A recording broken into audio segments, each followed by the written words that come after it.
The minds of a lot of people.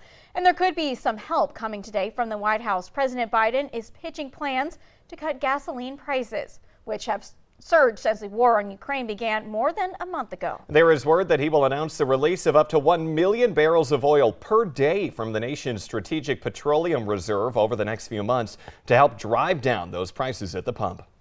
U.S. intelligence officials believe Russian President Vladimir Putin is being misinformed by advisors about his military's poor performance in the war. The intel says advisors are afraid to tell him the truth. Ukrainian officials say Russia hasn't let up their shelling of Ukraine's capital, Kyiv, and another northern city, despite a pledge to scale back assaults in those areas. It was a huge surprise for a Minnesota mother. Her son, who's been detained in Russia for 10 days, showed up back home in Winona yesterday. Tyler Jacob had been taken into custody earlier this month by Russian forces at a border checkpoint in Crimea. The following day, they had a court hearing for me, and they charged me. And the moment that I knew that, my heart just sank, and I'm like, I'm going to be stuck in Russia here forever.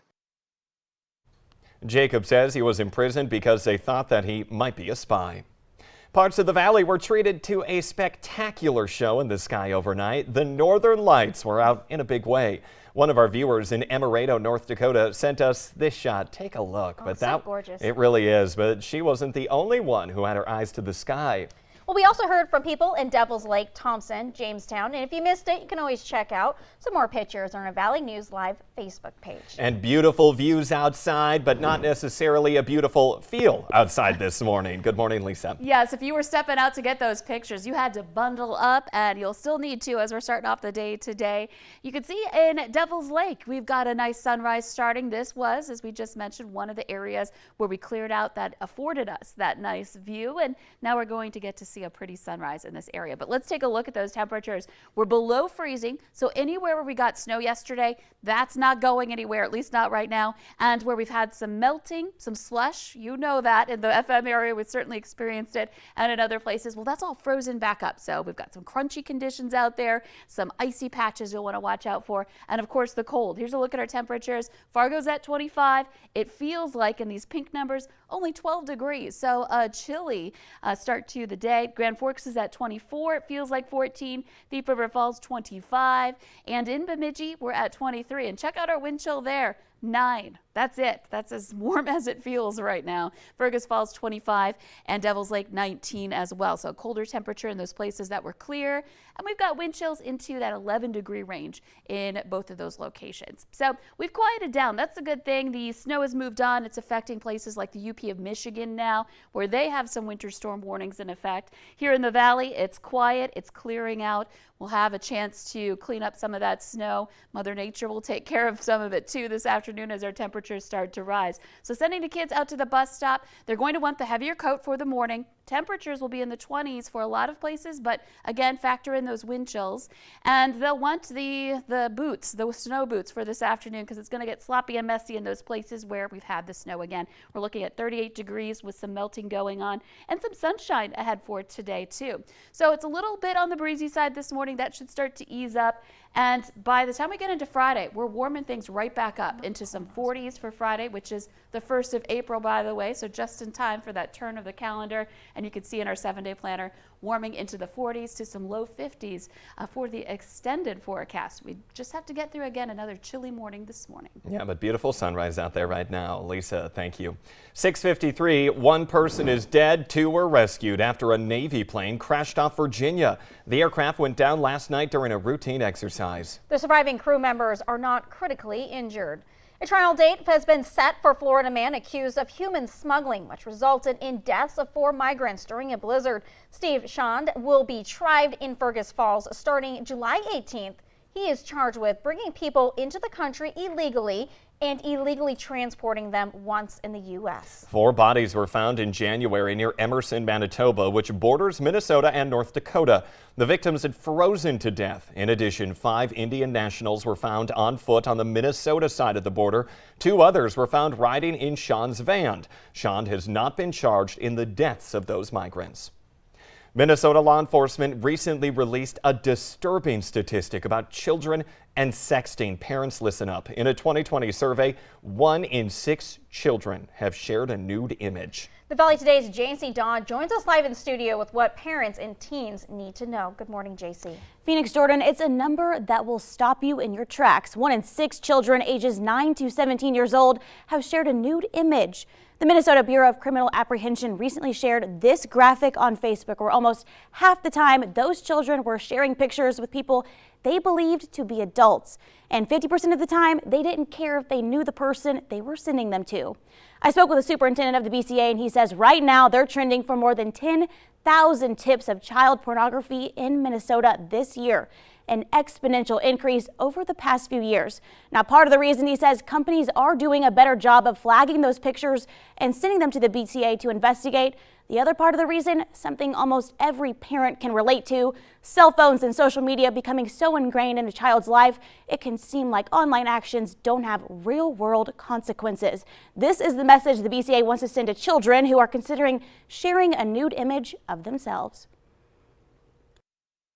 If you're thinking about sending an image to somebody and you wouldn't be comfortable with that being on this interview that we're doing right now for the world to see, or your parents to see it, don't send it. It's that simple. For parents, Evans advises starting an ongoing conversation with your child, helping them understand the very long-term consequences of those short-term actions. Yeah, definitely a disturbing trend there that they are seeing. JC Dodd reporting in studio this morning. Thank you. Time now is 6:56. The FBI is investigating the death of a 6-year-old boy who died in Fort Taunton, North Dakota. His body was found Sunday near his home, appearing to have been bitten by an animal. An online post from the boy's mother said dogs were involved. They are now doing an autopsy to determine the exact cause of death. Charges are now filed against a Minnesota murder suspect who was arrested in Fargo. 44-year-old James Nyanta is accused of stabbing his wife to death and then driving 200 miles to Fargo to try and hide from police. Police in Champlin, Minnesota say 35-year-old Pichu Yates was found dead of multiple stab wounds on Monday night. Court documents say that Nyanta was being investigated for criminal sexual conduct, so Yates and her children were staying with family in Champlin. Yates had a no-contact order against him at the time of her death.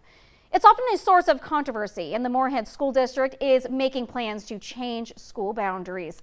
A boundary task force is presenting 4 plans to move some elementary school boundaries in the district, and each one involves children shifting schools. Changes like these are often made to address overcrowding in some schools, and families aren't always happy if their children have to switch schools. A Wahpeton woman is sharing her story of survival in hopes of saving others from going through the nightmare and her heartache.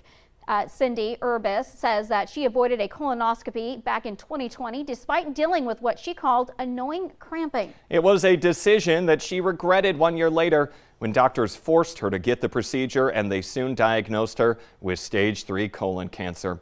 Her message today, she wants people to know that a colonoscopy is so much easier than chemotherapy. The bird flu is in North Dakota. State ag officials are confirming it's a non-commercial backyard chicken flock in Kidder County. It's the first confirmed cases in the state since 2015. The birds were killed, and that area is now under quarantine. We have a feel-good story for you this morning out of western North Dakota. Take a look at these photos. Aren't they just beautiful? Yes. You might notice an age difference there. That's because a Watford City high school senior invited his great-great-grandmother to his high school prom. It was 92-year-old Madeline Miller's first prom. Well, she only went to a year and a half of high school before her dad got sick and she had to drop out to help on the farm. Her great-great-grandson, Dakota Wallen, drove her there in a 1985 Ford that she handed him down. And she was looking absolutely stunning in that outfit, and just what a great way for them to bond. Yes, and I have a story here for you. Okay. There's a top dog in Perham, and he's about to go national. The Busch Light held a bark bracket to help the face for the can of their new line of the Busch Dog Brew. It's a non-alcoholic drink for pets, and they found their star in good old Otter Tail. Otter Tail County, that's my home. Dan and Allie Kenyon say their pup Kira was among hundreds of entries, but it's her smile that stood out to the people voting. The Kenyons say, though, this will bring attention to shelter dogs. Hopefully, Kira was abandoned as a puppy. Kira now and her dog brew are set to hit store shelves this fall. Fun fact, Perm has a pretty good pup connection. You might also buy your dog food from there. Nutrisource is actually made there. It's one of the biggest employers there. So, love that story and love Kira. The Today Show and CBS Mornings are just about to start, but the Valley Today rolls on. We have more live up-to-the-minute news and weather coming up for you right now on the Fargo CW. Otherwise, have a happy Thursday. We'll see you here.